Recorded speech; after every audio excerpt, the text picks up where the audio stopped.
Hello friends, welcome to our YouTube channel. Friends, ये history की second class है और आज की क्लास में हम बात करेंगे कि किस प्रकार से हर्यक वंश की जगह पर शिशुनाग वंश आ गया और शिशुनाग वंश की जगह पर नंद वंश आ गया और नंद वंश के शासनकाल में सिकंदर का आक्रमण हो गया भारत पर। इस बात की आज हम चर्चा करेंगे, सभी टॉपिक आपके क्लियर कर देंगे। और इससे पहले जिन लोगों ने हर्यक वंश का क्लास नहीं देखी है, लिंक हम डिस्क्रिप्शन बॉक्स में दे देंगे, आप जाकर फटाफट वहाँ पर देख लीजिए। और इसके बाद दोस्तों हम मौर्य वंश का स्थापना करेंगे। चलिए आगे क्लास शुरू करें। इससे पहले कल हमने जो पढ़ाया था उसको रिवीजन कर लेते हैं थोड़ी देर में। 16 महाजनपद थे भारत में, 16 में से मगध महाजनपद सर्वशक्तिशाली था। अब मगध पर 7 राजवंशों ने शासन किया। पहला था हर्यक वंश। हर्यक वंश का अंत कर दिया शिशुनाग वंश ने और शिशुनाग वंश का अंत कर दिया नंद वंश ने और नंद वंश का अंत कर दिया फिर चाणक्य और चंद्रगुप्त मौर्य ने। मौर्य वंश का सेनापति था शुंग वंश। शुंग वंश ने मौर्य वंश को खत्म कर दिया और मौर्य वंश को शुंग वंश ने खत्म कर दिया और शुंग वंश को कण्व वंश ने खत्म कर दिया और कण्व को सातवाहन वंश ने। इस प्रकार से यह 7 राजवंश मगध पर आए, शासन किए और चले गए। अब दोस्तों 16 महाजनपद की चर्चा किस पुस्तक में है? बौद्ध धर्म की अग्रुत्तर निकाय में है और जैन धर्म की भगवती सूत्र में है। दोस्तों यह रिवीजन कर रहे हैं, फटाफट रिवीजन कर लेते हैं। मगध का पहला राजवंश था बृहद्रथ वंश, लेकिन दोस्तों इसके कोई प्रमाण नहीं मिला है, इसलिए इसे प्रथम राजवंश नहीं माना जाता है। प्रथम राजवंश हर्यक वंश को माना जाता है क्योंकि इसके प्रमाण मिले हैं। हर्यक वंश का संस्थापक था बिम्बिसार। बिम्बिसार ने अपनी राजधानी राजगीर को बनाया था। विवाह करके इसने अपना साम्राज्य विस्तार किया। जीवक नाम के वैद्य को भेजकर अवंती को मगध में मिला लिया था।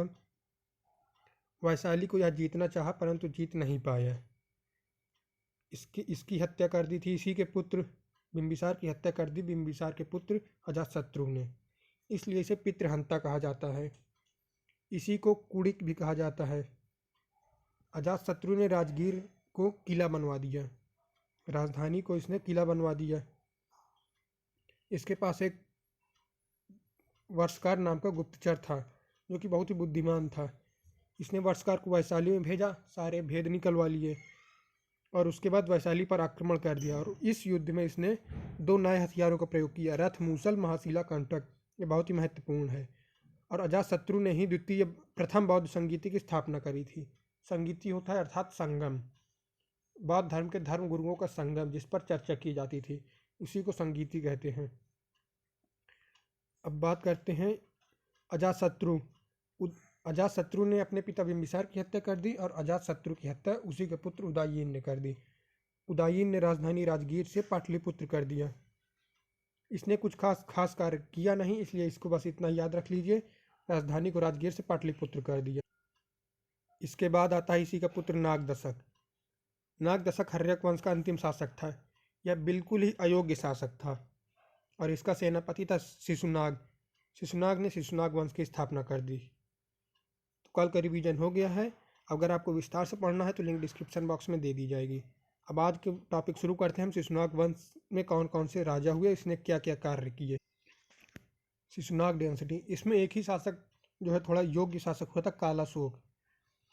अब दोस्तों जिन लोगों ने हमारे चैनल को सब्सक्राइब नहीं किया है वो फटाफट जाकर हमारे चैनल को सब्सक्राइब कर ले और बेल आइकन प्रेस कर ले ताकि हमारी न्यू वीडियो की अपडेट नोटिफिकेशन आपको तत्काल मिल जाए। दोस्तों वीडियो अगर पसंद आ रही है तो लाइक ज़रूर कर दीजिएगा और शेयर भी ज़रूर कर दीजिएगा। चलिए आज का टॉपिक शुरू करते हैं। शिशुनाग वंश। शिशुनाग वंश की स्थापना शिशुनाग ने करी थी, इसीलिए इसका नाम शिशुनाग वंश हो गया। शिशुनाग ने नागदशक, हर्यक वंश के अंतिम शासक नागदशक की हत्या कर दी और अपना शिशुनाग वंश की स्थापना कर दी। इसने राजधानी पाटलिपुत्र से वैशाली को बना दिया। यहाँ पर मिसप्रिंट हो गया है, राजधानी इसने पाटलिपुत्र से वैशाली को बना दिया था। वैशाली को जीता किसने था? वैशाली को अजातशत्रु ने जीता था और यह इतना योग्य शासक नहीं था। इसने यह नहीं देखा कि अजातशत्रु ने किस प्रकार से वैशाली में अपना गुप्तचर वर्षकार को भेजकर सारे भेद निकलवा लिए। इसने ये चीज़ नहीं सोचा और इसने वैशाली को अपनी राजधानी बना दी। इसके बाद आया कालाशोक, इसी का पुत्र। यह बहुत ही योग्य शासक था। इसने इतिहास पढ़ा था, इसने देखा कि अजातशत्रु ने वर्षकार को भेज कर सारे भेद निकलवा लिए, इसलिए इसने अपनी राजधानी वैशाली से बदलकर पाटलिपुत्र को कर दिया, परंतु इसके पिता ने राजधानी वैशाली को किया था, इसलिए इसने सांस्कृतिक राजधानी वैशाली को कर दिया। और इसने द्वितीय बौद्ध संगीति की स्थापना कर दी। काला अशोक ने द्वितीय बौद्ध संगीति करवाई। इसके बाद आता है नंदीवर्मन। नंदीवर्मन जो है शिशुनाग वंश का अंतिम शासक था। नंदीवर्मन शिशुनाग वंश का अंतिम शासक था। इसने भी वही गलती किया जो नागदशक ने किया था। हर्यक वंश के नागदशक ने शिशुनाग को सेनापति बनाया और शिशुनाग ने उसकी हत्या कर दी। और अब नंदीवर्मन ने सेनापति महापद्म नंद को बनाया और इसने नंदीवर्मन की हत्या कर दी और स्थापना कर दिया महापद्म नंद ने नंद वंश की। अब आप देख रहे हैं नंद वंश की स्थापना हो चुकी है। नंद वंश, नंद डायनेस्टी। आप देख रहे हैं महाजनपद नहीं बदल रहा है, मगध ही है, भूमि मगध ही है, परंतु उसमें जो है राजा बदलते जा रहे हैं। जैसे वर्तमान में दिल्ली पर पहले कांग्रेस का शासन था, बीजेपी का शासन हो गया। इसी प्रकार से मगध पर पहले हर्यक वंश का शासन था, उसके बाद शिशुनाग वंश का आ गया, फिर नंद वंश का आ गया, नंद वंश के बाद फिर मौर्य वंश का आ जाएगा। तो चलते हैं नंद वंश। नंद वंश की स्थापना करी थी महापद्म नंद ने। यह जाति से शूद्र जाति का था। शूद्र जाति का था, यह क्षत्रियों से बहुत ही ज़्यादा नफरत करता था, इसलिए इसने प्रतिज्ञा किया क्षत्रियों का विनाश करने की। और इसके परिणाम स्वरूप इसे एक उपाधि दी गई, सर्व क्षत्रांतक, अर्थात सभी क्षत्रियों का नाश करने वाला, सभी क्षत्रियों का अंत करने वाला। अब इसने कलिंग पर आक्रमण किया। कलिंग पर इसने आक्रमण किया। अब आप देख सकते हैं, आपको हम दिखाते हैं नक्शे में कलिंग को। यहाँ पर मगध है, कलिंग यहाँ उड़ीसा साइड पर है, उड़ीसा में कलिंग है। अब इसने यहाँ पर आक्रमण कर दिया। पूर्ण रूप से इसको शांत नहीं कर पाया, पूर्ण रूप से चंद्रगुप्त मौर्य के पौत्र अशोक ने ही शांत किया था। तो इसने कलिंग पर आक्रमण कर दिया। कुछ हद तक इसने काउंटर कर दिया कलिंग को और उपाधि धारण कर लिया, एकराट की उपाधि, एकराट की उपाधि धारण किया। तो आप देख सकते हैं नंद वंश की स्थापना करी थी महापद्म नंद से। यह जाति का शूद्र जाति का था। इसका उद्देश्य था क्षत्रियों को अंत करना, इसलिए इसे उपाधि दी गई सर्व क्षत्रांतक। इसने कलिंग पर आक्रमण कर दिया और एकराट की उपाधि धारण कर लिया। अब आते हैं इनके पुत्र धनानंद। यह दुनिया के सबसे अहंकारी व्यक्ति थे। धनानंद बहुत ही अहंकारी व्यक्ति था। अब इसने सोचा कि यार इसके पिता ने तो कलिंग को जीत लिया, कलिंग पर युद्ध कर दिया, अब धनानंद क्या करे। तो इसने कलिंग में नहर बनवा दिया, क्योंकि इसे भी तो कुछ कार्य करना है ताकि इतिहास याद रखे। तो इसने कलिंग में एक नहर बनवा दिया। और यह मदिरा पान बहुत ही करता था, ऑर्केस्ट्रा देखता था, इसलिए इसने, और उसी वक्त जब यहाँ पर धनानंद का शासन था, भारत का सर्वशक्तिशाली राज्य हो गया था मगध साम्राज्य। इधर से सिकंदर का आक्रमण हो रहा था। तो यहाँ पर तक्षशिला थी, यहाँ पर तक्षशिला है। अब चाणक्य इसके पास हेल्प लेने आए। चाणक्य थोड़े देश प्रेमी थे, इसलिए इन्होंने कहा कि मगध ही है जो भारत को बचा सकता है। परंतु धनानंद तो अपने नशे में था, तो इसने चाणक्य का अपमान कर दिया और उसकी चोटी पकड़कर, उसकी शिखा को पकड़कर बाहर फेंकवा दिया। चाणक्य की शिखा खुल गई। चाणक्य ने प्रतिज्ञा कर लिया कि जब तक धनानंद का, नंद वंश का सर्वनाश नहीं कर देगा, तब तक वो अपनी शिखा नहीं बांधेगा। तो इस प्रकार से उस वक्त तो धनानंद ने इसको हल्के में ले लिया। अब चाणक्य को मिल गया चंद्रगुप्त।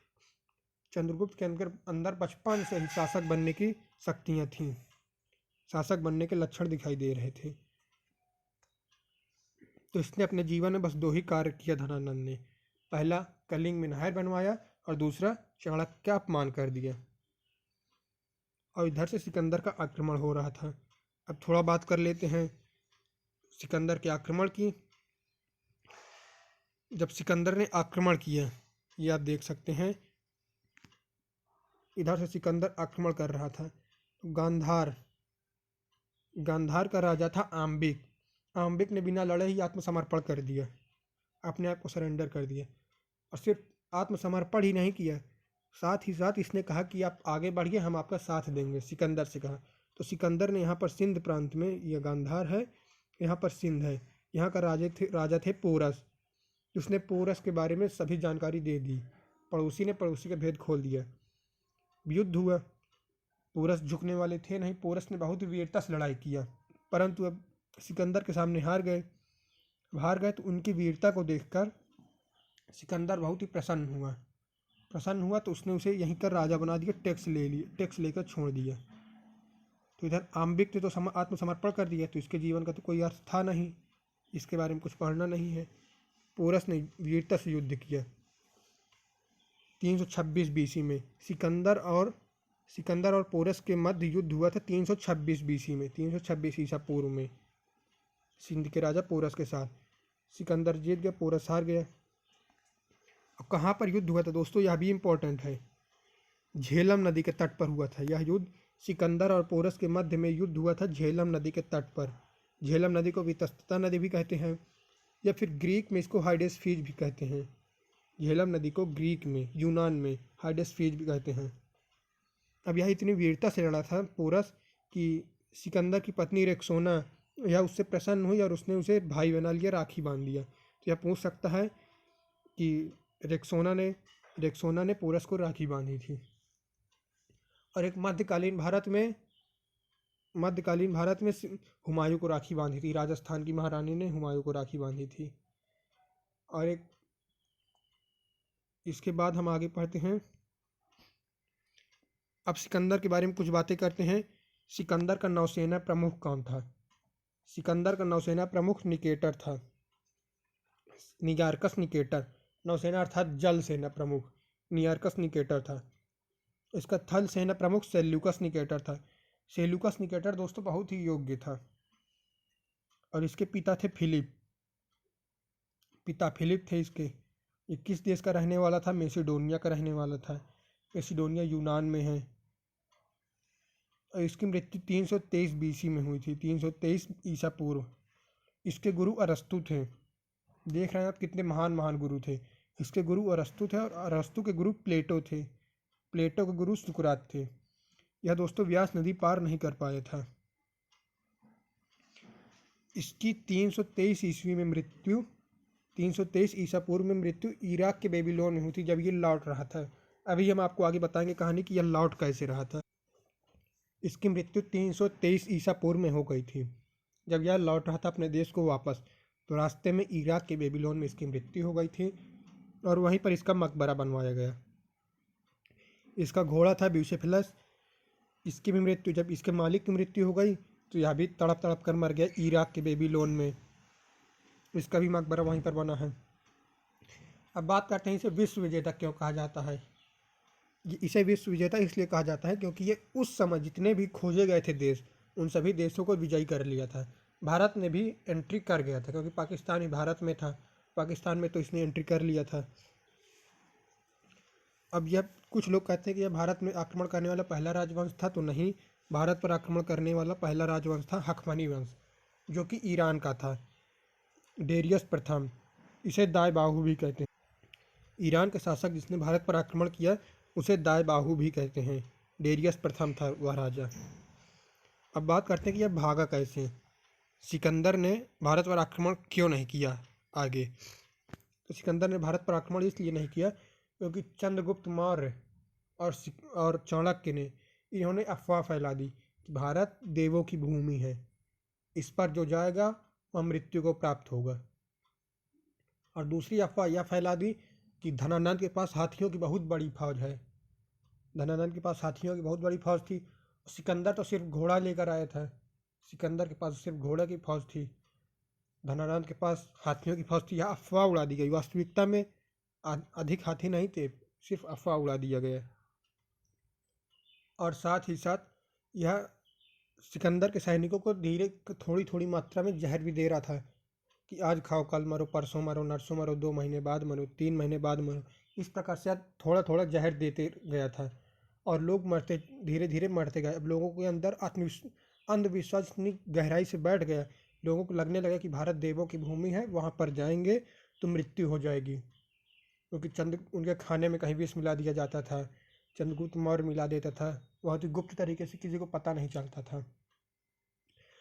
अब यह भी कहानी बताई जाती है कि सिकंदर को भी विष चाणक्य ने ही दिया था, जो बहुत ही धीरे धीरे कार्य कर रहा था। और बेबीलोन पहुँचते पहुँचते इराक के सिकंदर की मृत्यु हो गई।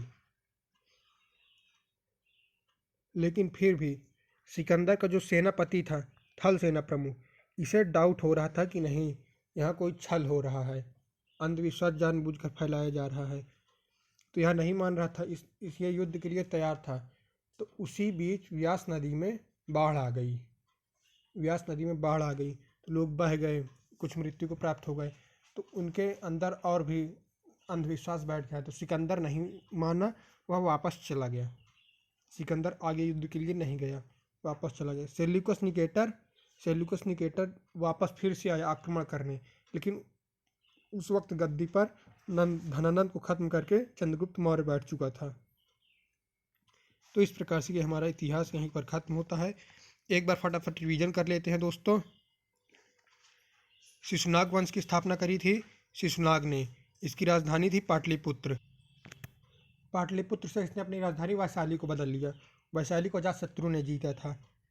यह उतना योग्य शासक नहीं था। इसके बाद आता है कालाशोक। कालाशोक बहुत ही योग्य शासक था। इसने राजनैतिक राजधानी पाटलिपुत्र को कर लिया, सांस्कृतिक राजधानी वैशाली को बना दिया। इसी ने द्वितीय बौद्ध संगीति की स्थापना करवाई। इसके बाद आता है नंदीवर्मन। यह एक अयोग्य शासक था। शिशुनाग वंश का अंतिम शासक था नंदीवर्मन। इसका सेनापति था महापद्म नंद। महापद्म नंद ने नंदीवर्मन की हत्या कर दी और शिशुनाग वंश और नंद वंश की स्थापना कर दी। अब महापद्म नंद जाति से शूद्र था और इसने प्रतिज्ञा किया क्षत्रियों को नाश करने की, क्षत्रियों को अंत करने की इसने प्रतिज्ञा किया और उपाधि धारण किया सर्वक्षत्रांतक। इसने कलिंग पर आक्रमण किया क्योंकि कलिंग में हाथी बहुत ज़्यादा थी, इसलिए कलिंग लोगों के आक्रमण का बार बार केंद्र बनते जा रहा था। लगभग कई शासकों ने कलिंग पर आक्रमण किया, तो इसने कलिंग पर आक्रमण किया और उपाधि धारण किया एकराट की, कलिंग को जीतने के बाद। इसके बाद आता है इसका पुत्र धनानंद। धनानंद एक अयोग्य शासक था, बहुत ही अहंकारी था, मदिरापान करता था। तो इसी के समय में सिकंदर का आक्रमण हो गया। चाणक्य इसके पास मदद लेने गए तो चाणक्य का अपमान कर दिया इसने। चाणक्य ने वहीं पर प्रतिज्ञा करी नंद वंश का नाश करने की और चाणक्य अपमान कर दिया। चाणक्य को मिल गया चंद्रगुप्त मौर्य। तो चंद्रगुप्त मौर्य के साथ मिलकर इसने नंद वंश का नाश कर दिया। इसी के समय में सिकंदर आया। सिकंदर नंद वंश के समय में जब आया तो इसने गांधार पर पहले आक्रमण किया, तो परंतु गांधार के शासक आम्बिक ने समर्पण कर दिया, हथियार डाल दिए, बिना युद्ध लड़े ही हार गया। उसके बाद इसने सिंध के लिए प्रेरित किया सिकंदर को, सिंध पर आक्रमण करो। तो सिंध पर आक्रमण किया। बहुत ही वीरता से राजा पोरस लड़े थे और इसी वीरता से प्रसन्न होकर सिकंदर की पत्नी रेक्सोना ने पोरस को राखी बांध दिया था। सिकंदर और पोरस की लड़ाई 326 बीसी में हुई थी। 326 बीसी में हुई थी झेलम नदी के तट पर। इसे वितस्ता नदी भी कहते हैं, या फिर ग्रीक भाषा में इसे हाइडेस्फीज नदी भी कहते हैं। सिकंदर का नौसेना प्रमुख था नियार्कस निकेटर। इसका थल सेना प्रमुख था सेल्यूकस निकेटर। यह बहुत ही शातिर था, बुद्धिमान था। सिकंदर के पिता थे फिलिप। सिकंदर किस देश से आया था? मेसिडोनिया से, यूनान से। सिकंदर की मृत्यु 323 बीसी में हुई थी। 323 ईसा पूर्व में इराक के बेबीलोन में, जब यह लौट रहा था। इसके गुरु थे अरस्तु और अरस्तु के गुरु थे प्लेटो। प्लेटो के गुरु थे सुकरात और सुकरात के गुरु का पता नहीं। अब यह महत्वपूर्ण सवाल है, क्या सिकंदर व्यास नदी पार कर पाया था? नहीं, व्यास नदी में बाढ़ आ गई थी। सिकंदर की सेना का मनोबल डाउन हो गया था। चाणक्य और चंद्रगुप्त ने बहुत ही ज़्यादा अंधविश्वास भर दिया था उन लोगों में। तो इस प्रकार से चाणक्य ने हमारे देश की रक्षा करी, चाणक्य और चंद्रगुप्त ने। इसका घोड़ा, जब इसकी मृत्यु इराक के बेबीलोन में हो गई 323 ईसा पूर्व में, तो इसका घोड़ा भी अपने मालिक के बिना नहीं रह पाया, इसकी भी मृत्यु हो गई। तो इन दोनों का मकबरा इराक के बेबीलोन में है। इसे विश्व विजेता कहा जाता है क्योंकि यह उस समय के खोजे हुए सभी देशों को जीत चुका था, भारत में भी एंट्री कर चुका था। भारत पर आक्रमण करने वाला पहला राज्य हखमनी वंश था और दूसरा राजवंश था सिकंदर। दूसरा राजा था सिकंदर, प्रथम राजा था हखमनी वंश का डेरियस प्रथम, जिसे दाए बाहु भी कहते हैं। दोस्तों, आज की क्लास यहीं पर ख़त्म करते हैं। वीडियो अगर आपको पसंद आई है तो लाइक ज़रूर करिएगा। दोस्तों, जिन लोगों ने हमारे चैनल को सब्सक्राइब नहीं किया है वो फटाफट हमारे चैनल को सब्सक्राइब करें और शेयर करें, बेल आइकन प्रेस कर लें ताकि हमारी आने वाली अपडेट आपको तत्काल मिल जाए। Thanks for watching.